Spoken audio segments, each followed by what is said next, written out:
BADC Chittagong ও কক্সবাজার প্রকল্পের দুর্নীতি ও টেন্ডারবাজদের শাস্তির দাবিতে মানববন্ধন ও সাংবাদিক সম্মেলন।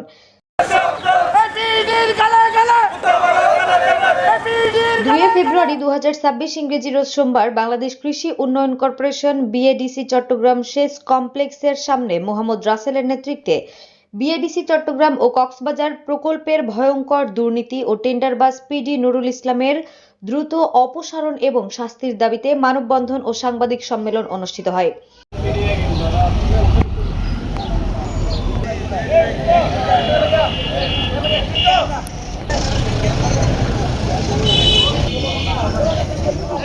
এ সময় আরও উপস্থিত ছিলেন অনিক, সাকিব, রিপন, ওসমান সহ চট্টগ্রামের সর্বস্তরের জনগণ ও ঠিকাদার বৃন্দ।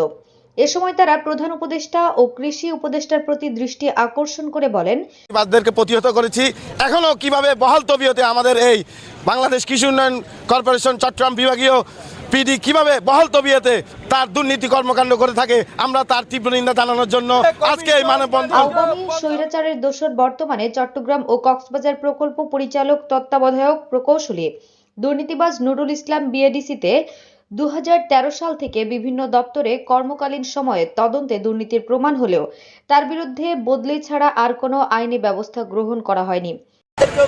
তাদের থেকেও জানতে চাই, একজন সরকার পতনের পরও কিভাবে একজন আওয়ামী লীগের কর্মী এখানে থেকে সরকারিভাবে দায়িত্ব পালন করে।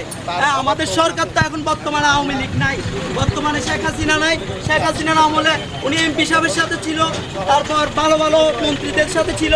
এখনো কি বিএডিসি চেয়ারম্যান দপ্তর সহ অন্যান্য দপ্তরে ওনার দুর্নীতির বিরুদ্ধে অনেকবার অভিযোগ উঠেছে, কিন্তু অভিযোগের দায়ে নুরুল ইসলামকে বদলি ছাড়া আর কিছুই করা হয়নি।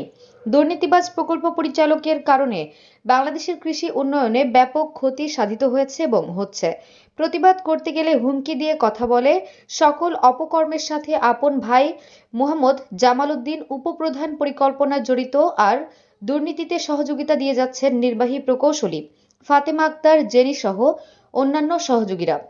বিভিন্ন সেক্টর থেকে আমরা দুর্নীতিবাদদেরকে প্রতিহত করেছি, এখনো কিভাবে বহাল তবিয়তে আমাদের এই বাংলাদেশ কৃষি উন্নয়ন কর্পোরেশন চট্টগ্রাম বিভাগীয় পিডি কিভাবে বহাল তবিয়তে তার দুর্নীতি কর্মকাণ্ড করে থাকে, আমরা তার তীব্র নিন্দা জানানোর জন্য আজকে এই মানববন্ধন। তাই জড়িতদের বিরুদ্ধে তীব্র প্রতিবাদ সহ দ্রুত কঠোর ব্যবস্থা গ্রহণের জন্য দাবি জানান এবং হুঁশিয়ারি দিয়ে বলেন, এই পরিস্থিতির দ্রুত সমাধান না হলে ভবিষ্যতে আন্দোলন আরো বৃহৎ আকার ধারণ করবে। আজ পর্যন্ত এখান থেকে কেন অপসারণ করা হয়নি? উনি এমনকি এত বড় রাঘব বোয়াল হয়ে গেছে, উনি কি শেখ হাসিনার চাইতে বড় রাঘব বোয়াল হয়ে গেছে? এই দুর্নীতিবাজদের জন্যই আমরা 24-এ গণ অভ্যুত্থান ঘটিয়েছি।